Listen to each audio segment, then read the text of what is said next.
نحمده ونصلي على رسول الكريم اما بعد فاعوذ بالله من الشیطان الرجیم بسم اللہ الرحمن الرحیم اتبعوا ما انزل الیکم من ربکم ولا تتبعوا من دونه اولیاء۔ درود شریف پڑھیں۔ اللہم صلی علی محمد وعلی آل محمد کما صلیت علی ابراہیم وعلی آل ابراہیم انک حمید مجید۔ اللہم بارک علی محمد وعلی آل محمد کما بارکت علی ابراہیم وعلی آل ابراہیم انک حمید مجید۔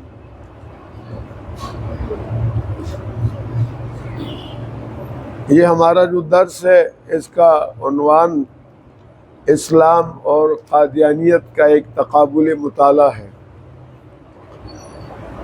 عقیدہ ختم نبوت کی اہمیت کے عنوان سے الحمدللہ ہمارے 95 درس مکمل ہو گئے۔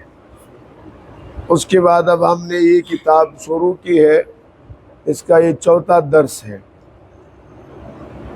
میں نے جو آپ کے سامنے قرآن پاک کی آیت تلاوت کی ہے، اس میں اللہ سبحانہ و تعالی ارشاد فرماتے ہیں اتبعوا ما انزل الیکم من ربکم، تابعداری کرو اس وحی کی جو تمہاری طرف نازل کی گئی ہے تمہارے پروردگار کی طرف سے۔ ولا تتبعوا من دونہ اولیاء، اور اس کے علاوہ کسی اور کی پیروی نہ کرو، تابعداری اور اتباع نہ کرو۔ یہ سورہ اعراف کی آیت ہے۔ یہ آیت کریمہ صاف طور سے اعلان کر رہی ہے کہ صرف حضور پاک صلی اللہ علیہ وسلم ہی کی وحی کا اتباع اہل عالم کے لیے فرض ہے۔ اہل عالم، عالم میں یہودی، عیسائی، مجوسی، نصرانی سب آ گئے، ہندو سب آ گئے، سب کے لیے ایک ہی راستہ ہے کہ جناب محمد رسول اللہ صلی اللہ علیہ وسلم کا اتباع کریں، اس کے علاوہ اور کوئی راستہ نہیں ہے۔ اور اس وحی کے علاوہ اور کسی وحی کا اتباع جائز نہیں ہے۔ پس اگر آپ صلی اللہ علیہ وسلم کے بعد بھی کوئی وحی نبوت اللہ کی طرف سے آنے والی ہوتی تو اس کی اتباع سے کیوں روکا جاتا؟ اور پھر اس وحی کے نازل کرنے اور نبی کی دنیا میں بھیجنے سے فائدہ کیا؟ لہذا معلوم ہوا کہ آپ صلی اللہ علیہ وسلم کے بعد کوئی اور نبی، کوئی اور وحی، اس لیے حضور پاک صلی اللہ علیہ وسلم پر جو وحی قرآن کی صورت میں نازل ہو رہی ہے اس کے اتباع کا حکم دیا جا رہا ہے کہ اس پہ عمل کرو اور اس کے اتباع کرو۔ دوسری آیت ہے سورہ نساء کی، وَمَن يُشَاقِقِ الرَّسُولَ مِن بَعْدِ مَا تَبَيَّنَ لَهُ الْهُدَىٰ وَيَتَّبِعْ غَيْرَ سَبِيلِ الْمُؤْمِنِينَ نُوَلِّهِ مَا تَوَلَّىٰ وَنُصْلِيهِ جَهَنَّمَ وَسَاءَتْ مَصِيرًا۔ یہاں اللہ تعالیٰ ارشاد فرماتے ہیں کہ ہدایت ظاہر ہونے کے بعد جو کوئی جناب رسول اللہ صلی اللہ علیہ وسلم کی مخالفت کرے گا اور مسلمانوں کے راستے کے علاوہ غیر کی پیروی کرے، ہم اس کو متوجہ کریں گے اس جانب جدھر وہ جانا چاہتا ہے۔ یعنی اگر وہ گمراہی میں خلط ہونا چاہتے ہیں تو ہم اس کو گمراہی کے راستے پر چلا دیں گے۔ اور فرمایا کہ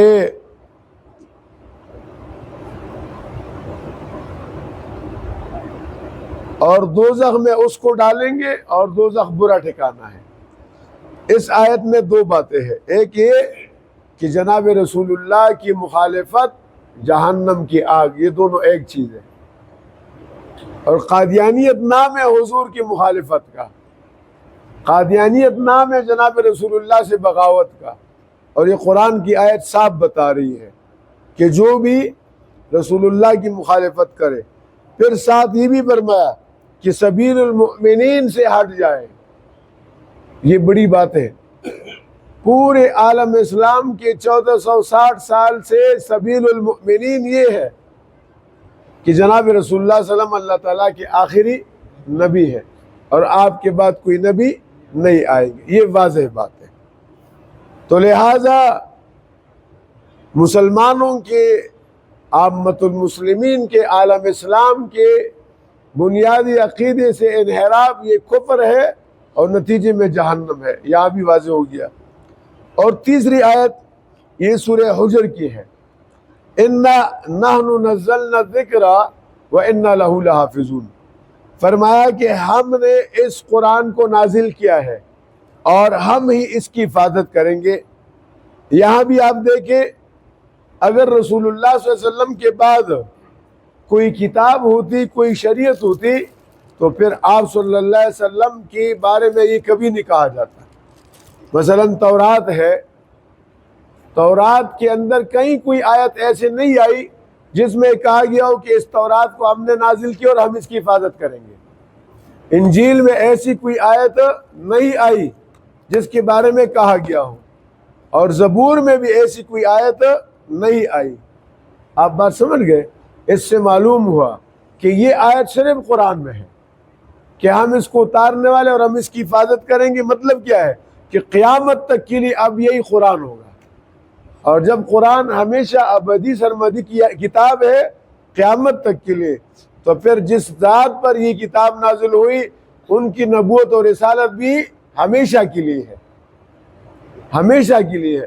لہذا یہ بڑا واضح ہو گیا کہ آپ صلی اللہ تعالیٰ علیہ وسلم کے بعد کوئی نیا نبی، نئی کتاب اور شریعت نہیں ہے۔